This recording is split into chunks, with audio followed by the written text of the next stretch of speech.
Alam mo ba na ang silid tulugan, ang lugar na inaakala mong pinakaligtas para magpahinga, ay maaari palang tahimik na nagpapahina sa iyong katawan gabi-gabi. Kung lampas na sa 65 ang edad mo, hindi lang ito kathang-isip. Isa itong seryosong panganib na maaaring makaapekto sa iyong tulog, alaala, at maging tibok ng puso kahit hindi mo napapansin. Marahil iniisip mo, pero ginagawa ko naman ang lahat, maayos ang pagkain ko, iniinom ko ang aking mga gamot, aktibo ako araw-araw. Bakit pagbangon ko sa umaga, pakiramdam ko pagod pa rin, malabo ang isip, o mabigat ang katawan? Nakaranas ka na ba nito? Kung maaaring ang dahilan ay ilang pulgada lang mula sa iyong higaan. Ngayong araw, ibabahagi ko sa iyo ang 5 bagay sa silid tulugan na karaniwan sa mga tahanan dito sa Pilipinas, mula Maynila hanggang Cebu, na maaaring tahimik na naglalabas ng radiation at dahan-dahang nagpapahina sa katawan. At higit sa lahat, ipapakita ko kung paano ka makakagawa ng simpleng pagbabago na makapagbibigay ng mas mahimbing at nakapagpapagaling na pagtulog. Bago tayo magsimula, nais kong malaman, taga saan ka nanonood? At anong oras mo ito pinapakinggan ngayon? Ibahagi mo sa komento sa ibaba. Mahalagang bahagi ka ng usapang ito, at bawat sagot mo ay nagbibigay ng inspirasyon para ipagpatuloy ko ang pagbabahagi ng mga kaalaman na makakatulong sa kalusugan ng mga nakatatanda.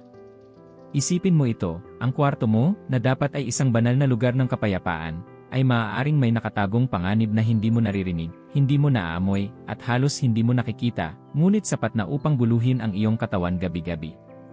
Nakakatakot isipin, hindi ba? Ngunit huwag kang mangamba. Hindi ka nag-iisa at higit sa lahat, may mga paraan upang ayusin ito. Sa mga susunod na minuto, ilalantad ko ang mga bagay na kadalasang nasa tabi ng ating kama, mga gamit na kinasanayan na natin, ngunit maaaring dahilan kung bakit pakiramdam mo ay hindi sapat ang iyong tulog. Kaya ang tanong, handa ka bang tuklasin ang katotohanan ito? Handa ka bang malaman ang maliliit na hakbang na maaaring magbago ng kalusugan mo? Kung manatili hanggang dulo ng video na ito. Dahil ang mga susunod kong ibabahagi ay maaaring ang mismong kasagutan sa tanong na bumabagabag sa iyo tuwing umaga. Bakit kahit mahaba ang tulog ko, hindi pa rin ako presko pagbangon? Ang panganib ng digital na orasan sa tabing kama. Marami sa atin ang nasanay na may orasan sa tabi ng kama. Madalas itong maliit na digital na orasan, laging nakasaksak sa kuryente, at nakapatong sa mesang malapit mismo sa ating ulo. Karaniwan itong tanawin sa mga bahay mula Quezon City hanggang Davao. Ngunit naisip mo na ba kung ano ang maaaring idulot nito sa katawan mo habang natutulog ka? Ang mga digital na orasan ay hindi lang simpleng naglalabas ng liwanag upang makita ang oras. Tuloy-tuloy silang nagpapalabas ng tinatawag na electromagnetic fields o EMFs. Hindi natin ito nakikita o naririnig, ngunit ang enerhiyang ito ay umaabot sa ating katawan sa buong magdamag. Isipin mo, kung ilang pulgada lang ang layo nito mula sa iyong ulo, paano kaya nito naapektuhan ang iyong utak, ang iyong nerbiyos, o ang iyong kaligtasan sa sakit? Marahil napansin mo na minsan, kahit maaga kang natulog, nagigising ka pa rin ng pagod, mabigat ang ulo, o tila ba hindi malinaw ang iyong pag-iisip. Madalas itinuturing itong normal na bahagi ng pagtanda. Pero paano kung ang simpleng orasan lang pala ang dahilan?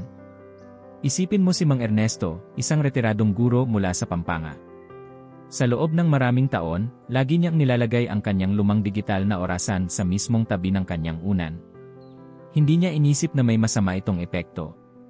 Pero napansin niya na palagi siyang may mababangis na pananakit ng ulo tuwing umaga, at kahit anong gamot o pahinga, hindi pa rin siya gumagaan.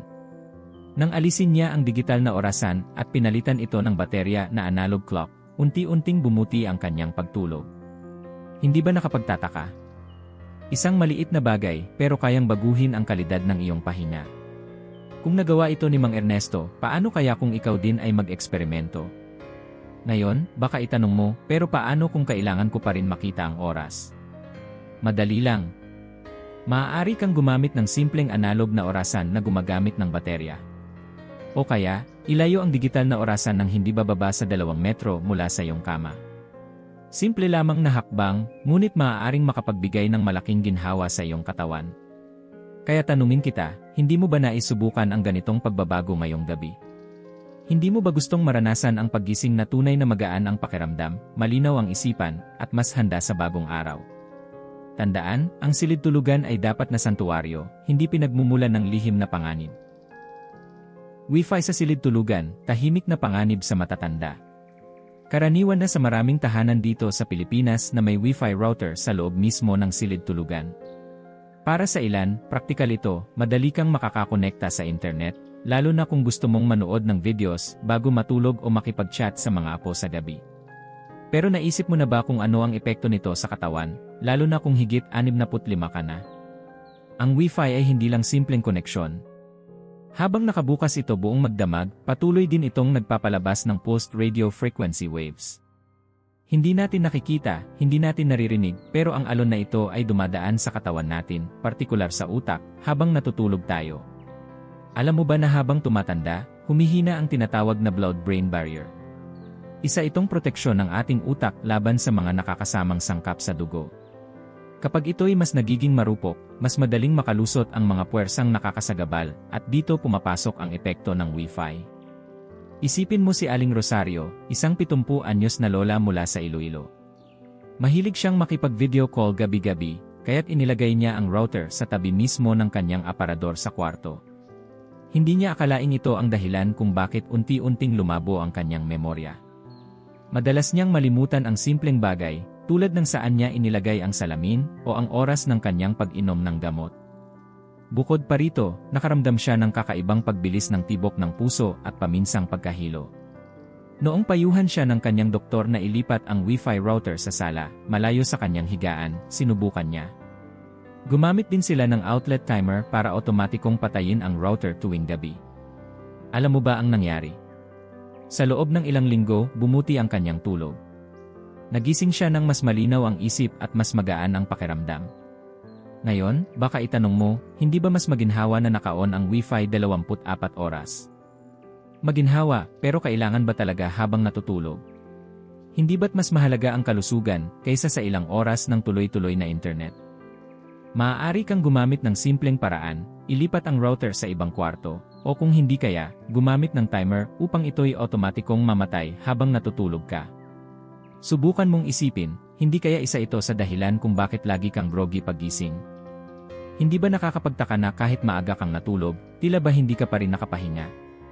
Marahil ang katahimikan ng gabi ay nilulusob ng signal na hindi mo nakikita, ngunit nararamdaman ng katawan mo. Kaya, bakit hindi mo subukan ngayong gabi? Patayin ang Wi-Fi bago matulog at tingnan kung may pagbabago sa iyong pakiramdam pagdating ng umaga. Baka ito na ang simpleng hakbang na hinahanap-hanap ng katawan mo. Ang katotohanan sa plug-in air freshener, tahimik na kaaway ng iyong baga. Sa maraming tahanan dito sa Pilipinas, lalo na sa mga lungsod tulad ng Manila at Cebu, karaniwan na ang paggamit ng plug-in air freshener. Nakasanayan na natin ang ideya na masarap matulog kapag mabango ang kwarto, lavender, citrus, o kahit amoy dagat. Ngunit alam mo ba na ang maliit na aparatong ito, na madalas nakasaksak malapit sa kama, ay maaaring hindi nagbibigay ng ginhawa kundi tahimik na sumisira sa iyong kalusugan?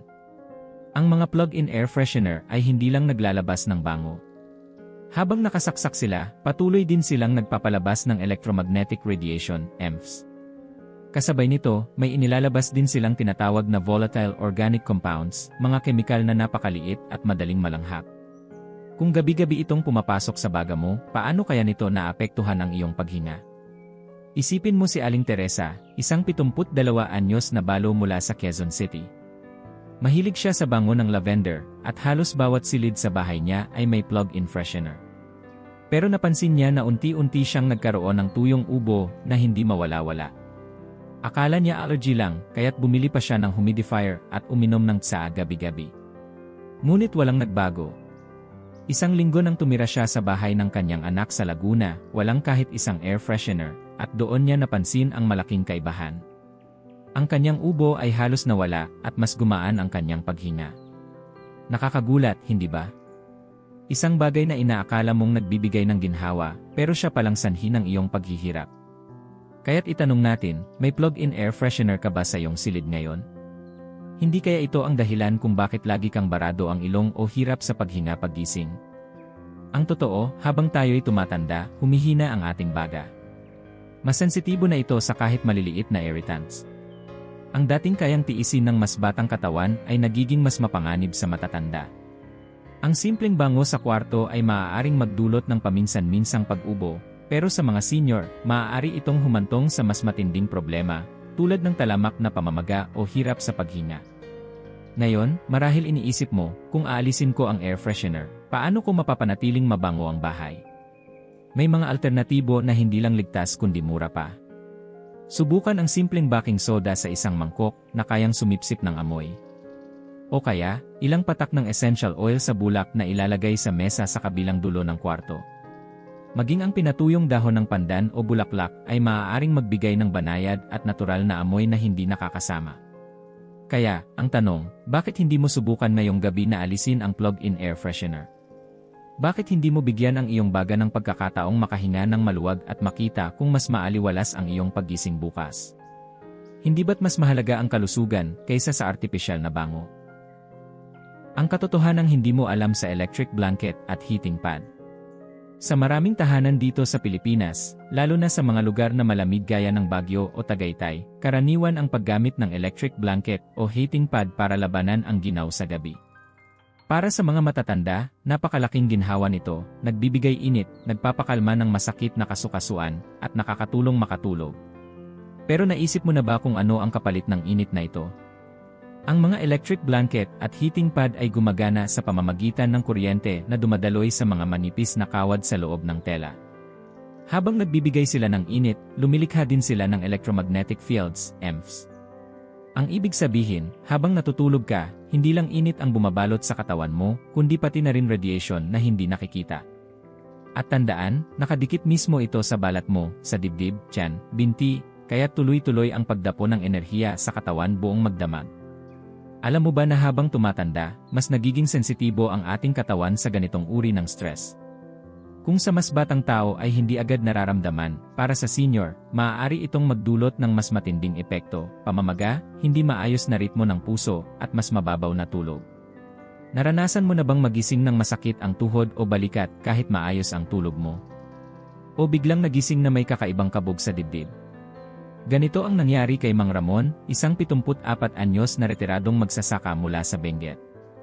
Dahil sa malamig na klima, araw-araw siyang gumagamit ng electric blanket.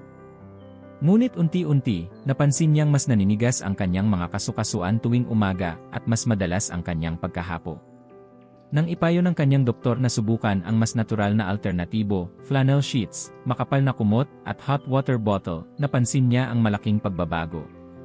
Sa loob lamang ng ilang linggo, naging mas maluwag ang kanyang paghinga, bumuti ang kanyang tulog, at nabawasan ang pananakit ng katawan. Kaya't itanong natin, hindi kaya ang init na akala mong nakakatulong ay siya palang tahimik na nagpapahirap sa katawan mo? Hindi ba't mas ligtas kung ang nagbibigay ginhawa ay natural na paraan at hindi aparatong nakasaksak buong gabi? May mga ligtas na alternatibo na maaari mong subukan. Gamitin ang flannel o wool na kumot, maglagay ng makapal na sapin sa kama, o magpainit ng simpleng rice bag sa microwave at ilagay sa paanan ng kama bago matulog. Kung talagang kailangan ng electric blanket, maaari mo itong buksan ilang minuto bago mahiga, pagkatapos ay tanggalin sa saksakan bago ka matulog. Tanungin kita, hindi ba't mas gugustuhin mong magising ng walang kirot, magaan ang pakiramdam, at malinaw ang isipan kaysa makaramdam ng panandaliang init na may kasamang panganib? Ngayong gabi, subukan mong alisin ang electric blanket at palitan ito ng natural na init. Baka ito na ang simpleng hakbang na makapagbibigay ng himbing na tulog na matagal mo nang hinihintay. Paano gawing ligtas at mapayapa ang iyong silid tulugan? Ngayong narinig mo na ang 5 bagay na maaaring naglalabas ng radiation sa iyong silid tulugan, mula sa maliit na digital na orasan hanggang sa electric blanket, ano ang naiisip mo? Nakakagulat ba na ang mga bagay na inaakala mong nagbibigay ng ginhawa ay siya palang tahimik na naglalagay ng pasanin sa iyong katawan gabi-gabi? Sa ating kultura dito sa Pilipinas, lagi nating inuuna ang kalusugan ng pamilya. Pero paano kung ang mismong silid na pinagmumulan ng pahinga ay nagiging dahilan ng ating pagkapagod? Marahil ngayon, iniisip mo, kaya pala kahit maaga akong natutulog, hindi pa rin sapat ang aking lakas paggising. Hindi ba't panahon na upang pakinggan ang sinasabi ng ating katawan? Tandaan, hindi mo kailangang gawin lahat ng pagbabago ng sabay-sabay. Minsan, sapat na ang isang maliit na hakbang. Maaari mong ilayo ang iyong orasan mula sa kama. Maaari mong patayin ang Wi-Fi tuwing gabi. Maaari mong alisin ang plug-in air freshener at palitan ito ng natural na alternatibo. Maaari mong subukan ang makapal na kumot sa halip na kobertor na may kuryente. Ang bawat simpleng hakbang ay may kakayahang magbigay ng malaking ginhawa. Isipin mo kung gaano kaganda ang pakiramdam ng paggising na magaan, malinaw ang isip at puno ng lakas. Hindi ba ito ang uri ng umaga na matagal mo nang ninanais? Kung ang mga simpleng pagbabago lamang sa iyong kwarto ang sagot, bakit hindi mo ito simulan ngayon? Sa bawat gabing tahimik at malinis ang enerhiya ng iyong silid, binibigyan mo ang iyong katawan ng pagkakataon na tunay na maghilom. Binibigyan mo ang sarili mo ng karapat-dapat na pahinga, isang pahinga na hindi nadadala ng gamot, kundi ng simpleng pag-aalaga sa kapaligiran. Kaya tanungin kita, handa ka bang subukan ang mga pagbabagong ito ngayong gabi? Handa ka bang ibigay sa iyong sarili ang regalo ng malalim na tulog at mas maliwanag na umaga? Kung naramdaman mong mahalaga ang mensaheng ito, huwag mong kalimutan na mag-iwan ng komento. Sabihin mo, alin sa mga pagbabagong ito ang una mong susubukan? At kung mayroon kang kaibigan o kapamilya na lampas na sa 60, ibahagi mo ang video na ito. Maaaring ito ang sagot na matagal na nilang hinahanap. At higit sa lahat, huwag kalimutang mag-subscribe upang lagi kang may bagong kaalaman tungkol sa kalusugan at mahabang buhay. Dahil tandaan mo, bawat gabi ay pagkakataon para ang katawan ay muling lumakas, at ikaw ang may kapangyarihan na ibigay ito sa iyong sarili.